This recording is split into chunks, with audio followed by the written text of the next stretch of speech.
respect. Masih respect untuk Link. Tadi kukira kita bakal ngeliat Link ya kan, bisa Enggak. saja dilepasin. Gak semudah itu. Ternyata tidak semudah itu. Linknya di ban tapi ngebuka yang lain, ada Glue yang Opung Wawa, Apa? Momochian, Yes, Oji. aku mau nanya. Boleh. Satu pertanyaannya sama tapi tolong dijawab. Apakah menurut kalian posisi dari seorang all-rounder Renvi ini Roam udah menjadi posisi yang paling baik untuk dia? Kalau kita ngomongin masalah umur ya, makin muda makin bagus refleksnya. Mainnya umur. Iya, Nah, terus Ya kan apalagi apa ya, permainan-permainan kayak gini kan butuh yang tangan-tangan cepet gitu kan. Yang motoriknya cepet, yang decision makingnya cepet. Jadi menurut aku mungkin Renvi lebih nyaman kalau misalnya dia bisa coba untuk nge-support junglernya. Support. Ah, Jadi iya. oke, Roam. Aku masih suka dia lebih di ini sih EXP Lane sebenarnya. Oh, berarti kamu lebih suka di XP. Karena aku merasa kayak kalau dia di EXP Lane ya, dia lebih agresif lebih mainnya. dominasi. Dia lebih mendominasi, dia lebih bisa ngejaga lane-nya. Opung? Kalau menurut aku. Kalau Kalau aku aku roamer. Kamu Romer. Aku roamer buat Kenapa dia. tuh? Karena dia sebagai sosok yang harus bisa menjalin komunikasi juga sama rekan-rekan yang lain. Benar yang sih. mungkin ada gap dari segi usia juga. Nah, di sini fungsi dari roamer ya pastinya kan amplify damage-nya juga. Nah, Iya. kalau aku Kamu gimana sih? Sarah carry. Oh, kamu lebih suka dia Gold. carry? Oh. Gold. Carry Kalau menurut goal. aku, iya carry gold. Gak tau kenapa, menurut aku dia jago juga, jago banget sih menurut aku. Ya jadi mungkin ya kita bisa saksikan apakah akan ada seperti itu, tapi nampaknya tidak. 3 hero yang mungkin sering banget terlihat kali ini di scene kompetitif telah berada di tangan dari Geekfam. Mereka ada Lancelot, Pakuito dan juga ada Brody, bahkan di sisi samping masih dengan 3 line up utama dari tim Arankiyoshi tidak berganti. Blue, Cecilan dan juga Beatrix. How menurut Opung Wawa, how? Glue Cecil Beatrix di game yang pertama ini menunjukkan perform yang luar biasa manis buat Arkehoshi. Jadi pilihannya masih tepat aja buat Arkehoshi. Apalagi ya permainan dari Beatrix dari Skylar sendiri ini tidak mengandalkan di biru. Dari itemnya tadi kita udah lihat juga. Itemnya nggak ada di Manhunter Sword. Dia langsung kejar untuk base damage-nya. Berarti kita tetap akan melihat permainan sniper dan juga shotgun yang akan dimainkan untuk Beatrix sendiri. Dan 2 hero baru yang dipakai sama Geekfam kali ini. Ada Pakito dan juga ada Brody. Nah ini nih. Ini yang agak tricky adalah Pakitonya bakal masuk ke XP lane. Wah Renvi. Pakai Ini Frankie. iya. Ya bener kan? Dia kan pernah kombinasi Pernah. Franco Selena ya? Iya. Season Sebelum sebelum ih jalan lama banget sebelum itu. jadi Geekfam, Itu Betul, kayak semua yang nggak bisa ngapa-ngapain yang di mid lane. Wong Koko dulu temannya. Oh iya, Wong Dan ingat ya Koko. kalau mereka pakai combo gini, gamenya langsung 30 menit dulu. Ingat saya. Iya. Tapi apakah itu akan terjadi kali ini? Akankah dari Renvi dengan satu buah tarikan dari Frankie akan membuat timnya bereaksi dengan cepat untuk membalikan keadaan atas kekalahan mereka di game yang pertama? Ya karena dari Franco sendiri hit or miss hero. Ini masih bisa dihindari juga pastinya untuk tarikan dari Iron Hook-nya. Dan kalau memang kena ini pasti akan membawa angin segar untuk Big Fam sendiri. Karena untuk di awal-awal, di early mereka butuh 1 atau 2 kali Iron Hook. Mereka bisa dapetin lubang dari sana untuk menciptakan yang namanya snowball. Oh, tapi Veil. fail. Oke, ada Veil. Ngeri loh, aku Franco Veil serem. Ya, karena Veil selalu ngagetin kan. Ini ya sisi kayak combo klasik nggak sih, kalau kayak sisinya benar-benar dimaksimalin dari failnya, atau kalau dia mau ngambil damage juga oke. Sama satu, Veil kalau ngambil damage bakal ngabisin semua anak dari Glue. yes. Langsung Splitnya langsung habis. tar. Itu kena wind blow, windstorm, hilang Sama semua. Windblade-nya langsung Windblade. bocil-bocilnya langsung hilang. Hilang begitu Oh. saja. Alright. Sekarang kita udah melihat draft yang dipick dari kedua belah tim. Opung Wawa, sebelum kita masuk ke arah main game, kamu lebih suka ke draft yang kayak mana? Kalau aku sih pengen lihat Franco menang ya, tapi overall aku suka yang ada Glue-nya. Oke. Momo-chan? Yep. Kamu suka ke arah mana? Aku lebih suka untuk Arkehoshi karena aku merasa mereka untuk team fight-nya lebih sustain. Plus ada Estes juga. Oke, nampaknya kalau begitu kita bakal menyaksikan apakah kali ini dari Geekfam dengan Frankie akan membuat tim Arankiyoshi kesulitan dan bahkan harus melepaskan game kedua ini di tangan Geekfam, atau bahkan Arankiyoshi akan mendominasi jalan pertandingan. So, langsung ini dia. Arankiyoshi versus Geekfam di MPL ID season yang ke-9. Yap, kita melihat R7 udah cukup low di area bawahnya. 1v1 1v1 dengan Mars kali ini. Dan Envy dengan Iron Hook-nya yang tidak mengenai siapapun dari Archie Host, namun masih ada sang Wind Claw dari Clay hanya memberikan poke damage aja di menit pertama untuk kedua tim. Wow, dan bahkan bisa aku bilang di sini dari sisi offlanernya, Mindzy mencoba untuk membalaskan keadaan atas seorang R7, tapi dari Frankie mencoba untuk menarik, apakah di sini buffnya? Tolong, Pak Produser. Oh, tertarik, ini dia berhasil melakukan resetisasi terhadap orange buff yang dimiliki dari Albert, memiliki sedikit keuntungan atas jungler Geekfarm yang mungkin akan mendapatkan orange buff terlebih dahulu. Iya, ini membuat Albert tentunya harus lebih bersabar lagi, dapetin buff terlebih dahulu, dan memang efektif ya. Ini Franco dari Renvi setidaknya buying time lagi untuk Albert, akan farming yang terlebih dahulu, namun Iron Hook yang sudah terbaca oleh Finn bisa dihindari begitu saja. Bahkan Renvi kali ini mencoba untuk melakukan rotasi yang tidak berhenti ke area jungle yang dimiliki Archie Hoshi. Bahkan kalau kita ngeliat Geekfarm bermain dengan cukup sebenarnya pasif juga sih. Mereka nunggu Iron Hook yang benar-benar connect dari Renvi-nya. Wow. Melihat seperti itu, nampaknya Skylar tidak akan di cover terlalu banyak, lebih direlakan begitu saja, dan turtle-nya tentunya sudah menuju ke arah lane of down. Renvi is coming bersama dengan Skylar, tapi lihat di depan sana ternyata ada 3 player dan almost Renvi nggak berhasil mendapatkan satu tarikan maut. Skylar flicker yang cukup tepat, tapi ternyata Julian bersama dengan kawan-kawan akan ditukar dengan satu buah turtle dengan ganking yang tidak berhasil. Masih di tangan Archie Hoshi keuntungan kali ini, lihat Windblade, dan juga kali ini Renvi masih belum berhasil menarik. Dan kalau aku bilang, ganking di atas tadi yang terlalu lama membuat kerugian cukup banyak. Ya banyak sih, karena mereka ke delay ya. Mereka gak dapetin objektifnya tadi. Karena waktu si Swan lagi nendang dengan corrosive strike-nya, wow, oke. Harus ke pick off sedemikian rupa. Maksudnya adalah waktu dia nyerang, dia gak dapetin level 4. Dia belum punya Tone of Path Memory. Beda cerita kalau tadi udah ready untuk Tone of Path Memory-nya. Oh, tertarik Clay di depan sana, tapi ternyata masih ada Purify. Masih bisa diselamatkan dari ganking yang dilakukan oleh para pemain dari tim Geekfarm. Karena damage juga masih belum terlalu maksimal. Sedangkan Julian mencoba untuk farming, mengejar ketertinggalan atas seorang Albert yang memiliki satu level di atas dari seorang Julian. Sementara kali ini Renvi bakal coba berfokus terlebih dahulu, mungkin bakal nge-baby Swan kali di area atas.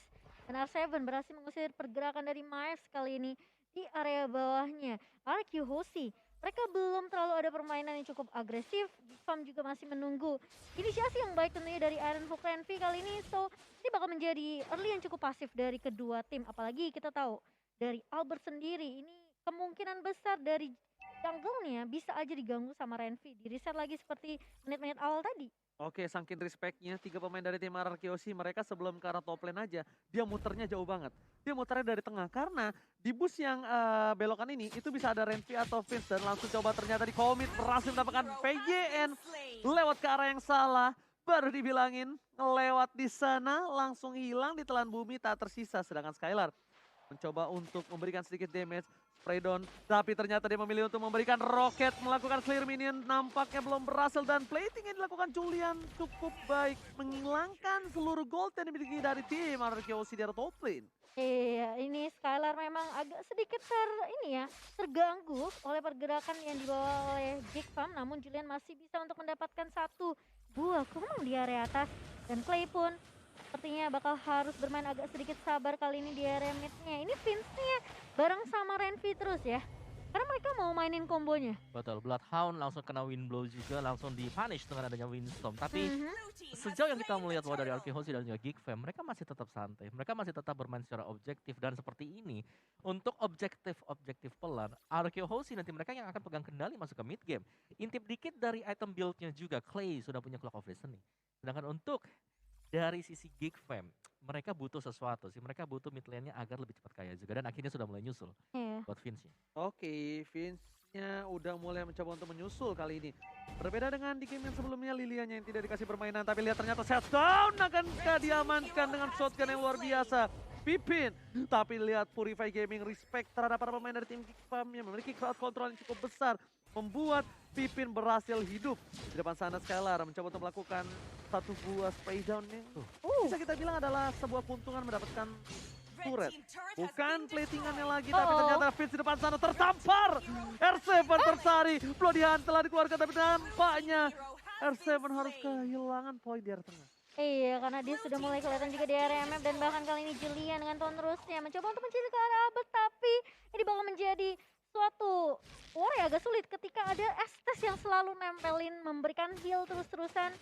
Ini bakal jadi PR yang kedua untuk Geekfam. Gimana caranya mereka nge-shutdown Finn terlebih dahulu mungkin nantinya. Benar, jadi satu momen yang sudah didapatkan tadi oleh Geekfam adalah mereka bisa langsung masuk menyerang dengan menggunakan Bloody Hunt yang Iya. dimiliki oleh Franco. Tapi itu pun harus dengan posisi bahwa Renvi udah siap banget. Dia harus bisa membuka, dia harus rela untuk ngebadanin semua damage dari Arkehosi. Dia kayak hit or miss ya. Kalau memang hit dia bisa komboin sama Vince-nya, tapi kalau miss dia harus siap-siap terpanik balik. Oke, spray down dikeluarkan di depan sana, langsung ada Lancelot, tapi ternyata Julian tertabrak, benjol dan tertarik, masih bisa di-heal oleh seorang Pipin, berhasil menyelamatkan suara Skylar dan bahkan kehilangan turret di arah bottom lane, ter-outplay sepertinya permainan dari tim Geekfam di arah bottom lane yang harusnya diuntungkan Geekfam, jadi kerugian yang sangat-sangat tidak adil. Dan bahkan aku ngelihat dengan permainan yang dibawakan oleh Hoshi sampai menit ke-7 ini, mereka hanya peduli dengan objektif turret. Mereka nggak mau terlalu overcommit. Dengan adanya war mungkin seperti yang tadi, Skylar masih bisa bertahan, masih bisa survive di area bawahnya dengan bantuan dari Finn. Dia bisa aja nyulik ke arah Renvi, tapi dia nggak mau. Dia lebih pikirin oke, amanin turret objektif, dapetin turtle, coba untuk kandangin Geekfam nantinya, baru mereka siap untuk war 5 lawan 5. Oke, tapi di depan sana Renvi, R7 mencoba untuk menangkapnya. Nampaknya Julian, hati-hati tidak boleh terlalu overcommit. Para pemain dari tim Geekfam, mereka juga masih harus menunggu momentum dari seorang Renvi dengan mendapatkan satu buah tarikan. Mancing Mania nggak berhasil, langsung knockout strike dikeluarkan. Snipernya hampir saja kena seorang Vince yang membuat dia agak sedikit miss. Pergerakannya masih belum bisa diperkirakan, tapi lihat Pipin semua komit dan langsung hilang begitu saja. Finn yang menjadi salah satu poros utama pertahanan dari RRQ Hoshi, sustainability-nya dihilangkan kali ini Opung Wawa. Ya itu satu atau mungkin dua kali ya kita melihat hal yang sama dilakukan untuk Geekfam. Jadi mereka ngebukanya dengan win blow atau mungkin dengan tarikan Iron Hook yang dimiliki oleh RNV dan kemudian harus dipunish di sana juga. Karena kalau nantinya dari Finn-nya bisa survive, itu pasti akan kembali keadaannya dengan heal-nya. Iya, tapi bakal dikejar begitu saja. 2 damage dari RQC, mereka mau paksain tim fight-nya di area atas kali ini. Dan bahkan juga R7 sudah mulai join di tim fight barusan, hanya memberikan poke damage aja ke Julian. Cukup untuk penumbangan Renvi sendiri karena mereka tahu ini initiator yang benar-benar harus ditumbangin terlebih dahulu. Hampir tercutting, hampir terpotong. Satu buah Iron Hook itu bisa mengubah segalanya loh. Bener banget, dan bahkan kalau bisa kita bilang ya, di sini hampir saja seorang Vince itu menjadi korban kalau dia nggak flicker. Dan Renvi karena dia harus berada di garis depan, mau nggak mau dia harus menjadi samsak di game kali ini, dan R7 bisa tertarik kali ini oleh seorang Renvi. Ini yang harus diperhatikan. Sedangkan Julian benar-benar dikasih space farming yang sangat-sangat dimaksimalkan, walaupun ini menjadi salah satu space yang sangat kecil menurut aku untuk seorang Lancelot di menit yang ke-9. Iya, apalagi Albert dengan Hison Shin yang bisa di pressure ya, bisa dicari mungkin dengan Lancelot kali ini bebas banget. Bebas banget. Bener, dia selalu ada space-nya karena Skylar-nya yang menjadi-jadi. Plus dia selalu buka Mountain Shocker-nya, kapanpun itu ada selalu dibuka. Jadi infonya bener-bener terang banget buat Arki Hoshi. Sementara kali ini Geekfam mereka sepertinya agak sedikit berat kalau misalnya mereka mau kontes slot mereka yang pertama nih. Sakit juga ya. Sedangkan itu ada Julian di depan sana mencoba untuk melakukan clear minion atas para pemain dari tim Arkeosi. Mereka berkesempatan untuk mendapatkan satu buah turtle. Akankah tim fight? Oh, turtle Lord, sorry kali ini, tapi ternyata langsung dihilangkan satu turret bersama dengan satu buah Lord. Renvi akankah tertangkap flicker, melakukan gocekan mau, tapi Albert tidak mau tinggal diam. Turret akan menjadi pilihan utama terlebih dahulu, dan R7 berhasil menangkap Renvi. Diangkat begitu saja, tapi glue-nya masih terlalu strong. Glue too strong. Split boost yang dilakukan Julian berhasil mendapatkan turret tambahan kali ini di arah top lane. 2 turret untuk Geekfam, namun harus membayarkan dengan adanya kehilangan Lord dan juga kehilangan Renvi kali ini. Ini setidaknya buying time yang cukup banyak yang dibawakan oleh Julian. Ini membuat Arki Hoshi mereka mau nggak mau harus benar-benar peka sama minimap di area atas. Sementara untuk itemnya kok. Yes, dari itemnya sih R7 sih yang udah siap banget ya untuk fight, untuk ngebadanin semua damage dari Geekfam. Jadi gak ada yang bisa ngenembusin dia sekarang, apalagi kalau dia sudah punya split. Oke, tapi lihat di atas sana udah ada Lord yang tumbang. Ini permainan Skylar langsung ini ya, agak sedikit ke flashback ya. Ke flashback. Mirip permainan seperti Oheb Hmm. Di end series kemarin dengan melakukan poking damage terhadap turret meskipun tidak ada minion. Karena cicil sedikit demi sedikit sangatlah berpengaruh ketika minionnya nanti masuk secara bersamaan. Lama-lama jadi bukit ya. Lama-lama jadi buketan. Lihat damage yang diberikan Skylar. Oh my god, seperempat darah terakhir. Fokus ke arah turretnya, Skylar benar-benar memberikan sedikit surprise attack. Itu kalau jantungnya udah copot ya guys ya. Wow, dan kali ini lihat semua untuk lane-nya di-clear dengan cukup cepat dari Arkehosi. Dan bahkan mereka memakan satu demi satu turret yang sudah diamankan, tentunya 6 turret di tangan Arkehosi. Ini membuat Geek Farm mau nggak mau mereka harus stay di dalam base. Mereka harus benar-benar dapetin momentum balik kali ini untuk comeback. Ini semua bergantung dari Renvi dan juga Vince menurut aku. Iya. Karena Julian nggak bisa maju dengan cukup agresif. Ya, sebenarnya masih ada Swan juga ya. Karena untuk Iya. Swan sendiri dari item build-nya di sini dia udah punya damage yang dibutuhkan. Bahkan Wind of Nature sudah disematkan untuk Swan. Tapi perbedaan goldnya cukup jauh sih kok. Lumayan cukup timpang, but it's okay. Tapi kita bakal lihat di mana pemain dari tim Arkehosi pun dengan perbandingan gold yang cukup jauh 7.000 ini. Hampir setengah loh itu. Iya, hampir setengah. Satu Itu boost Renvi ya. sniper loh. Itu Renvi ya, bukan gold lanernya, bukan ke arah junglernya. Aha. Dan akan ada perebutan di arah purple buff. Nampaknya dari Julian tidak akan dikasih semena-mena dan bahkan Maidzi. Lihat, Maidzi terkena sedikit damage dan tarikan Iron Hook kali ini terhadap satu buah. Purple-nya. Clay. Enggak, no. Eh? Enggak, di Diambil. tangan Vale. Di tangan Vale. Tadi kena Windblade kok. Kan bener kan di tangan Vale? Itu fail. Iya, Iya, diambil. dia kena Windblade soalnya tadi. Oke, dan Lord yang akan muncul 15 detik lagi di menit yang ke-12 kali ini. Arkehosi mendominasi dengan 7,5 ribu untuk net worth-nya. Ini sepertinya agak sedikit berat untuk Geek Farm. Plus mereka menyisakan inhibitor turret aja. Jadi tentunya kalau misalnya Arkehosi mereka mau langsung Buset. straight to the Lord yang kedua kali ini bakal menjadi Lord yang cukup mudah, Oji. Oke, ini bakal lihat langsung terbuka vision dengan cukup jelas. Tapi nampaknya again and again, tanpa adanya kontes, tidak bisa masuk terlalu dalam kembali. Para pemain dari tim Geek Farm, mereka harus merelakan dan tarikan dari seorang Renvi. Masih belum berbuah hasil. Mancing Mania belum mantap untuk kali ini. Masih menunggu dan lihat ini para pemain dari tim Geek Farm. Mereka benar-benar fokus untuk melakukan defensif. Karena ini udah masuk ke menit yang ke-12. Lord udah bisa mengamuk, udah bisa ciha. Dan bahkan bisa menumbangkan satu buah turret dengan cukup instan. Iya, konsol udah mulai dibuka kali ini mengincar ke arah R7. Tapi apakah sesuai dengan planning? Renvi narik ke arah satu buah minion kali ini dan masih bisa di defense dengan cukup baik dari R7 juga mencoba untuk memberikan speed. Langsung lancap ke arah seorang Renvi kali ini dan bahkan damage yang dibuka oleh Albert. Mereka nggak mau terlalu fokus untuk membagi Renvi terlebih dahulu karena objektif yang dimainkan oleh Arkehosi ini lebih penting menumbangkan inhibitor di area atas. Gak peduli kalau kata Skylar, biarin daripada berantem di arah bottom lane. Yang penting gue dapetin turret 3 inhibitor, tertarik dulunya. Langsung ada Blorian, semua combo dikeluarkan. Tapi lihat, damage-nya double kill. Lagi possible kill, tapi ternyata di sana Albert taruh tershutdown. Julian tershutdown di the wipe out DCC.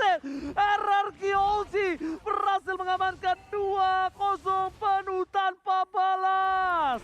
Wow, 14 menit untuk di game yang kedua dan bahkan wipe out yang didapatkan oleh Arkehosi.